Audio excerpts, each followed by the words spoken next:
बिस्मिल्लाहिर्रहमानिर्रहीम। अस्सलामु अलैकुम जुले दोस्तों, उम्मीद है आप सब खैरियत से होंगे।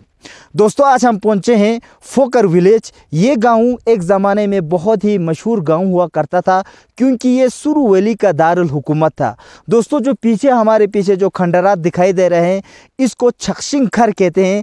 छक्षिंग खर यानी कि फौलाद का महल, जो एक ज़माने में बहुत ही खूबसूरत और आलीशान महल था। टोनबार ग्याल्फो और उसका भाई लोब्जांग ग्याल्फो के बारे में हमने दूसरे एपिसोड में पढ़ा था। दोस्तों आज की वीडियो में हम बात करेंगे उनसे आगे आने वाली पीढ़ी यानी कि टोनबार ग्याल्फो का बेटा शेराबस्तन और उनके बेटों के बारे में।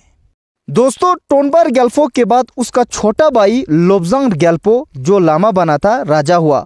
लोब्जांग ग्याल्फो के ओहदे हुकूमत में सबसे बड़ा वाक़या पुरी के ऊपर ग्यापोए लद्दाख जमयांग नमग्याल का हमला था, जिसके जवाब में राजगा ने स्कर्दो खफलू से मुत्तहिद तौर पर लद्दाख पर हमला करके जमयांग नमग्याल को कैद कर लिया था। दोस्तों उसके बाद कुंचोक शेराबस्तन जो आउ टोनबा यानी कि टोनबार ग्याल्फो का बेटा था, राजा हुआ। दोस्तों मैंने पिछले एपिसोड में बताया था कि लोब्जांग ग्याल्फो एक लामा था और जब अपना भतीजा कुंचोक शेराबस्तन बालिग हुआ तो उन्होंने अपने सारे हुकूमत छोड़कर सारे ओहदे अपने भतीजे को सौंपकर वो फिर से लामा बने थे। कुंचोक शेराबस्तन का शुमार पुरी के नामवर राजाओं में होता है। उसका नाम कई पुराने गीतों में मज़कूर है। वो बड़े तज़्क व एहतिशाम से रहता था। बूढ़ा होकर कुंचोक शेराबस्तन ने अपनी ज़ईफ़ुल उम्री और हालात ज़माना का लिहाज करते हुए अपनी हुकूमत अपने 5 बेटों में तकसीम कर दी। दोस्तों कुंचोक शेराबस्तन 1560 से लेकर 1600 ईस्वी तक उन्होंने हुकूमत की और उन्होंने उसके बाद इस फोकर जो दारुल हुकूमत था सुरू करसे का वाखा मूलबे का सारों को अपने 5 बेटों में तकसीम कर दिया। दोस्तों वो इस तरह से है, कुंगा नमग्याल को सुरू करसे का इलाका दिया, कुंगा छुरग्याल को टम्बिस व लंकर से का, कुंचोक रिंचन को मूलबे का, ग्यालू सिंगे को फोकर का और ग्याल देचो को वाखा का हुकूमत दिया। दोस्तों सुरू करसे की हुकूमत के इंतखाब के लिए कुंगा नमग्याल और कुंगा छुरग्याल का इंतखाब एक शर्त पर अमल में लाया गया। कुंगा नमग्याल को रूसिला मुतसिल सपी के रास्ते और कुंगा छुरग्याल को टम्बिस के रास्ते शुरू कर से रवाना किया। शर्त ये थी कि जो पहले वहां पहुंचे हुकूमत उसका होगा और कुंगा नमग्याल पहले वहां पहुंच गया शुरू कर से और हुकूमत उसके हाथ आ गई। सिकंदर खान अपनी किताब कदीम लद्दाख में रकम 13 है कि शुरू करसे का जो हुकूमत का इंतखाब था वो लोगों का भी मुतालिबा था कि उनको एक अलग हुकूमत मिल जाए। एक तो ये थी और दूसरा रीज़न ये भी था कि कुंचोक शेराबस्तन के लिए ये एक बहुत ही बड़ा इलाका बन चुका था कि फोकर से लेकर ज़ांस्कर के सरहद तक हुकूमत करना बहुत मुश्किल हो रहा था। इसीलिए उन्होंने अपने हुकूमत का बंटवारा अपने बेटों में कर दिया। दोस्तों कुंगा नमग्याल के ओहदे हुकूमत में ग्यापोए लद्दाख ने पुरी पर हमला किया था और उसके नतीजे में वाखा और मूलबेग हुकूमत लद्दाख के ज़ेर असर हुआ था। दोस्तों कुंगा नमग्याल का अब हुकूमत सिर्फ शुरू करसे के इलाके तक ही महदूद हो गई और उन्होंने अपने हुकूमत को मुस्तहकम करने के लिए कश्मीर और बल्तिस्तान से मदद मांगी।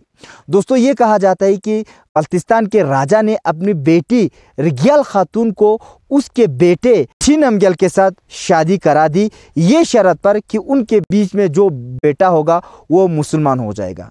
दोस्तों रिग्याल खातून बाद में पुरी आकर शुरू कर से आकर ठीला खातून के नाम से मशहूर हुई। ठीला खातून के साथ आखोन मोहम्मद शरीफ भी तशरीफ़ लाए शुरू करसे और उनके साथ कई साथी भी उनके साथ तशरीफ़ लाए और उन्होंने शुरू करसे में इस्लाम के प्रचार की आगाज़ की और उन्होंने वहाँ के लोगों को इस्लाम की तबलीग करना शुरू किया था। दोस्तों कुंगा नमग्याल के बाद उसका बेटा ठी नमग्याल राजा बना और ठी नमग्याल की मुसलमान बीवी ने अपने जेवरात बेचकर करसे खर के नीचे एक बहुत ही आलीशान मस्जिद तामीर करवाई।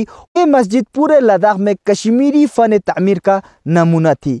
इस मस्जिद को डोगरा हुकूमत के हमले के दौरान लखपत सिंह के फौजियों ने इस मस्जिद को मिस्मार कर दिया था और तबाह व बर्बाद करके एक छोटी सी एक ही दीवार बची थी। दोस्तों कहा जाता है कि आखोन मोहम्मद शरीफ जो उनका जो राहिजगाह था वो स्त्यांकुंग मोहल्ले में था, उनको भी नजर आतिश किया था। दोस्तों डोगरा हुकूमत ने करसे खर महल के साथ साथ उस मस्जिद को भी तबाह व बर्बाद किया था।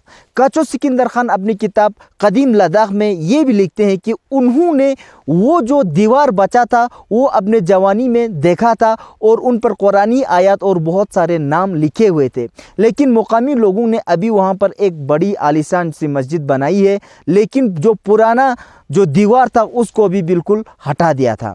दोस्तों ये कहते हैं वज़ीर हशमतुल्लाह खान अपनी किताब में भी ये रकम तरास है कि जब डोगरा हुकूमत ने उस मस्जिद को ख़त्म कर दिया था, उस मस्जिद को नज़र आतिश किया था, बाद में वो लोग नादामत हुए थे और करसे इलाके के उस मस्जिद के आसपास के तमाम लोगों को सारे टैक्स से 3 साल तक रिहा कर दिया था ताकि वहाँ पर एक और मस्जिद बनाए। मुकामी लोगों ने एक छोटी सी मस्जिद बनाई थी, लेकिन मैंने पहले कहा अब वो मस्जिद नहीं है, वो उसके जगह पर एक नई मस्जिद तामीर की है। दोस्तों देखा जाए तो पूरे पुरीक में सारे आसार कदीमा जैसे कि चिकटनखर, पशकुम, सोत, करसे, फोकर, वाखा, मुलबेक, सारे आसार कदीमा कोई भी नहीं बचा है। बस ऐसे ऐसे ही कुछ कुछ दीवारें, कुछ कुछ खंडरात, कुछ कुछ आसार कदीमा ही अब हमारे हाथों में है। जो कहा जाता है चिकटन का जो महल था वो भी एक ज़माने तक सन 1970 तक काफ़ी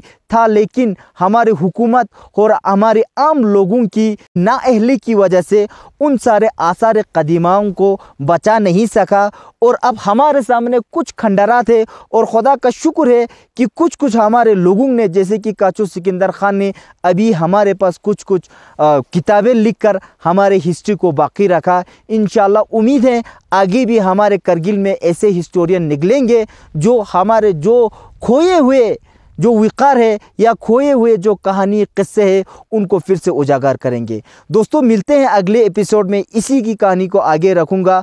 अपना ख्याल रखिएगा, तब तक के लिए खुदा हाफिज़।